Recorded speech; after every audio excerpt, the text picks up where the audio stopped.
ভালো আছো?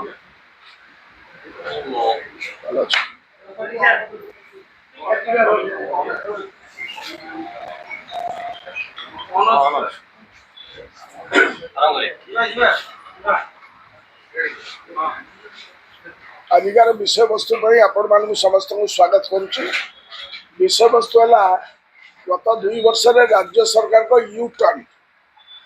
এই ୟୁ-ଟର୍ନ ବିଷୟଟାରେ ଆପଣମାନଙ୍କୁ ଅବଗତ କରିବା ପାଇଁ ଓଡ଼ିଶାବାସୀଙ୍କ ତରଫରୁ ଏ କଥାଟିକୁ ଆଣି ଆପଣଙ୍କ ସମ୍ମୁଖରେ ଥୋଇବା ପାଇଁ, କାରଣ ଆଜି ସବୁ ଜାଗାରେ ଆପଣ ଦେଖିବେ ଗତକାଲି କେନ୍ଦ୍ର ସରକାର 12 ବର୍ଷ ପାଳନ ତଥା ତୃତୀୟ ପାଳିର ଦ୍ୱିତୀୟ ବାର୍ଷିକୀ ପାଳନ କଲେ ଏବଂ ଆଉ 2 ଦିନ ଗଲେ 12 ତାରିଖ ଦିନଠୁ ଆରମ୍ଭ ହେବ ଯେଉଁ କହିଛନ୍ତି ଯେ ସବୁ ଜିଲ୍ଲାରେ, ସବୁ ବ୍ଲକରେ, ସବୁ ଗାଁରେ ମଧ୍ୟ ମାନେ ମାଡ଼ିଯିବେ ଏମାନେ 12 ଜିଲ୍ଲା ବ୍ଲକ 12ରୁ ବ୍ଲକ ପଞ୍ଚାୟତରେ ବର୍ଷ ପୂର୍ତ୍ତି କାର୍ଯ୍ୟକ୍ରମ କରିବେ।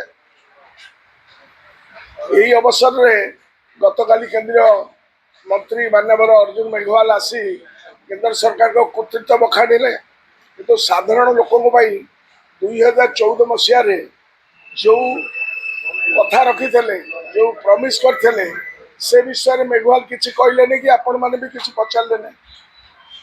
ସେ ସବୁ ଭୁଲିଗଲେଣି। ଆଉ ଆପଣମାନେ ଆଉ ଶୁଣିପାରୁଛନ୍ତି କି ବିଦେଶରୁ କଳାଧନ ଆଣି ସମସ୍ତଙ୍କ ବ୍ୟାଙ୍କରେ 15 ଲକ୍ଷ ଦେବାଟା, ଦେଶରେ 100 ସ୍ମାର୍ଟ ସିଟି ପ୍ରତିଷ୍ଠା କରିବେ, 2 କୋଟି ଚାକିରି ଦେବା, 2022 ସୁଦ୍ଧା ସମସ୍ତଙ୍କ ପକ୍କା ଘର ଦିଆଯିବ, ଦର ବୃଦ୍ଧିକୁ ନିୟନ୍ତ୍ରଣ କରାଯିବ। କିଭଳି ଦର ବୃଦ୍ଧି ନିୟନ୍ତ୍ରଣ ହେଉଛି? ଗ୍ୟାସ୍ ଦର ଦିନକୁ ଦିନ ବଢ଼ୁଛି, ଆଉ ଇଏ କହୁଛନ୍ତି ଆମେ ନେହେରୁଙ୍କ ଟପିଗଲୁ। ତେଣୁ ପେଟ୍ରୋଲ 40 ଟଙ୍କାରେ ଦେବେ ବୋଲି କହିଥିଲେ, ଭାରତୀୟ ଟଙ୍କାର ଡଲାର ସମକକ୍ଷ କରାଯିବ। ଡଲାରର ଅବସ୍ଥାଟା କ'ଣ ଆପଣମାନେ ଜାଣିପାରୁଥିବେ। ଏମିତି ଆହୁରି ଅନେକ କିଛି ଅଛି ଯେ ଆମେ ନେହେରୁଙ୍କୁ ଟପିଗଲୁ, ଏଇ ବଡ଼ ବଡ଼ କଥା, ବାହାପିଆ କଥା ସବୁ ଶୁଣୁଛୁ ଆମେ। ତ ଗରିବ ଲୋକ ଯିଏ ଗାଁରେ ରହିଛନ୍ତି ତାଙ୍କର ଅବସ୍ଥା କ'ଣ? ଏଇ ଯେଉଁ ମହାମାନବ ସିଂହକରୁ ଏଇ ସବୁ ପ୍ରତିଶ୍ରୁତି ଶୁଣାଯାଇଥିଲା, ବର୍ତ୍ତମାନ ନୂଆ ଜୁମଲାକୁ ବଜାରକୁ ଛଡ଼ାଯାଇଛି। ଆମେ ନେହେରୁଙ୍କୁ ଟପିଗଲୁ। ଅମୃତ କାଳ, ଏ ଅମୃତ କାଳର ବିଷ କେତେ ଅଛି ଆପଣମାନେ ଜାଣିବା ଦରକାର। ଏବଂ ଗୋଲପୋଷ୍ଟ ଚେଞ୍ଜ କଲା ଭଳିଆ 2047 ବେଳକୁ ଅମୃତ କାଳର ରସଟା ଆମର ଲୋକେ ପାଇବେ। ଇଏ ହେଲା ତାଙ୍କର କାର୍ଯ୍ୟକ୍ରମ। କେନ୍ଦ୍ର ସରକାରଙ୍କ ଏହି ମଡେଲ ରାଜ୍ୟ ସରକାର ମଧ୍ୟ ଆଦୃତ କରିଛନ୍ତି। 2 ଦିନ ପରେ ଆପଣମାନେ ଦେଖିବେ ଅମୃତ କାଳରେ ସମୃଦ୍ଧ ଓଡ଼ିଶାରେ ଅର୍ଥାତ୍ 2036ରେ ତା ପୂରଣ କରାଯିବ। ଇଏ 2047, ସିଏ 2036। ତେଣୁକରି ଏହି ସରକାର ବିଫଳତାର ଏକ ଲମ୍ବା ଫର୍ଦ୍ଦ ଅଛି। ମୁଁ ଆଉ 2 ଦିନ ଭିତରେ ସେ ବିଫଳତା କ'ଣ ହେଉଛି ତାର ଗୋଟେ ଛୋଟିଆ ପରିସଂଖ୍ୟାନ ଦେବି ଆପଣମାନଙ୍କୁ, ଯେଉଁଟା ମାନେ ଦେଶବାସୀଙ୍କୁ ଯେଉଁ ଜୁମଲା କରିକି କାର୍ଯ୍ୟକ୍ରମ କରାଯାଇଛି। ଆଜି ଯେଉଁ ପ୍ରେସ୍ ବାର୍ତ୍ତା ଡାକିଛୁ, ମୁଖ୍ୟ ଉଦ୍ଦେଶ୍ୟ ହେଉଛି ୟୁ-ଟର୍ନ ସରକାର। ଅର୍ଥାତ୍ ଏ ସରକାର ତାଙ୍କ ନିର୍ବାଚନ ପ୍ରତିଶ୍ରୁତି, ମୁଖ୍ୟମନ୍ତ୍ରୀ ଓ ଅନ୍ୟାନ୍ୟ ମନ୍ତ୍ରୀ ବିଭିନ୍ନ ସମୟରେ ଦେଇଥିବା ପ୍ରତିଶ୍ରୁତି ଓ ବିବୃତିରୁ କିପରି ଭାବରେ ଓହରି ଯାଇଛନ୍ତି କିମ୍ବା ସେସବୁକୁ କାଟଛାଟ କରି ଲୋକଙ୍କୁ ଠକିଛନ୍ତି ତାହା ଉପରେ ପର୍ଯ୍ୟବେସିତ। ପ୍ରଥମ ହେଲା ଗତ 2 ବର୍ଷରୁ 50ରୁ ଅଧିକ ୟୁ-ଟର୍ନ ପ୍ରଶାସନିକ ନୀତି ଏବଂ କାର୍ଯ୍ୟକ୍ରମ ସ୍ତରରେ ହୋଇଛି।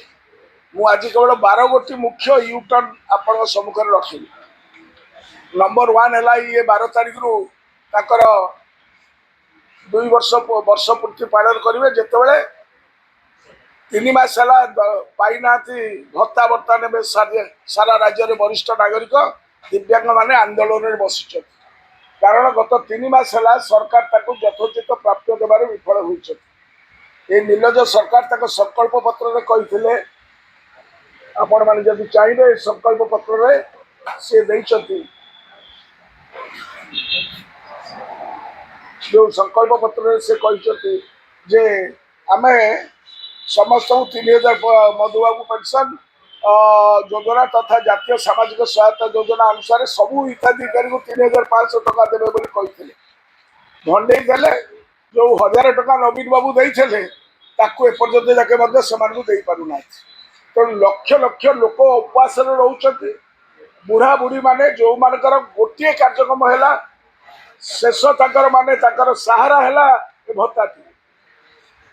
ଆପଣମାନେ ଦେଖିଥିବେ ଯେ ଭଦ୍ରକରେ ଗୋଟିଏ पुओ तार 82 वर्षर बुढ़ा को भारे नहीं कि आसुची श्रवण कुमार भली ये चित्र तृतीय महला को देखा जाऊना ताकू तो जीतू मुंडा कथा देखा गलानी ब्रांड आंबासाडर तकर तेणु 3,500 टका देवाई प्रतिश्रुति दे राज्यर वरिष्ठ नागरिक विभाग को ठेकी चलिए यूटर्न नहीं गले नूतन नियम आनिले 80 वर्षिया वरिष्ठ नागरिक को दिज्व कि पारानी 3,000 टका प्रदान करा से जदि सैया कर निर्वाचन इस्ताहार लिखि था नहीं बुढ़ा बुढ़ी जो मैंने 80 वर्ष ऊर्ध्व दबु कहीं कहले नहीं आम समस्त को दबु भोट नापी कम कले किंतु लोक मिछ प्रतिश्रुति भोटा देवार पर कला से गुरु माननीय महामानव ठाकुर से शिखी ये विश्वगुरु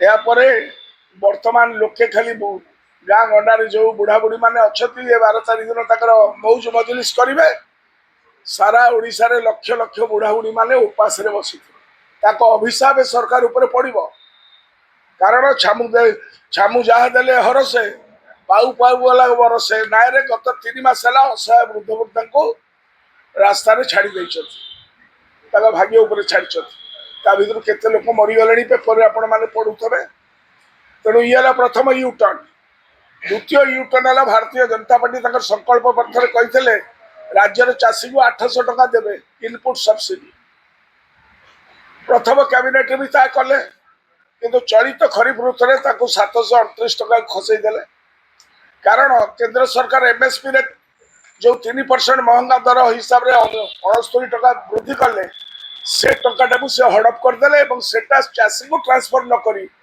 से 800 टका सागे मिसईदे जहाँ लोक को चाषी मान को ओडिशा चाषी को से माने पूर्ण भाव में धोखाधारी कले 800 टका बदल में 665 टका इनपुट सब्सिडी प्रदान करेंगे आगामी दिन में आप देखिए यह व्यतीत एवं चाषी पिछा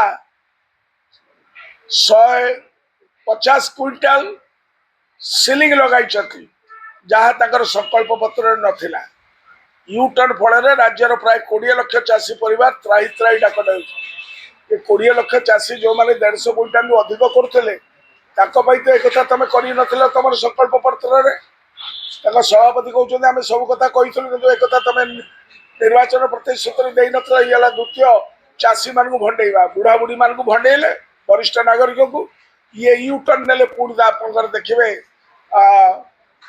आमर इनपुट सब्सिडी रे तृतीय जिनस आसब आम सुभद्रा प्रतारणा यही सरकार सुभद्रा को नहीं बाहवा लुटुंट किंतु से निजे संकल्प पत्र 2 वर्ष 50,000 टकार कूपन प्रदान करेंगे बोली घोषणा करते ये आपको से लिखिं ये आम कहूँ से संकल्प पत्र